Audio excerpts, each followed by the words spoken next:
Welcome back mga kasipline. So andito na tayo ngayon sa may Ramos Island, at kung makikita nyo po yung Our Lady of Assumption, yan po mga kasipline.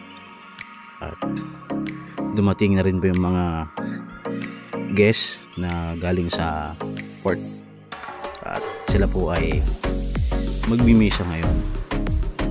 Yan po mga kasipline. So pumunta kami sa may floating bridge para makababa na yung ibang kasamahan natin na dito nag-work sa Ramos Island. At kung makikita nyo po yung mga city councilors, at yun po si Sir Anton Perez at si Vice Mayor Ayon Pontalera. Yun po sila mga kasipline. Yung mga tour guide, yung mga kasamahan po natin, yun po sila. Shoutout sa inyong lahat. Yun nga mga kasipline, ilan na lang po kami natira dito sa bangka, at yung iba is naiwan pa sa buntisan. Let's go mga kasipline. Thanks for watching.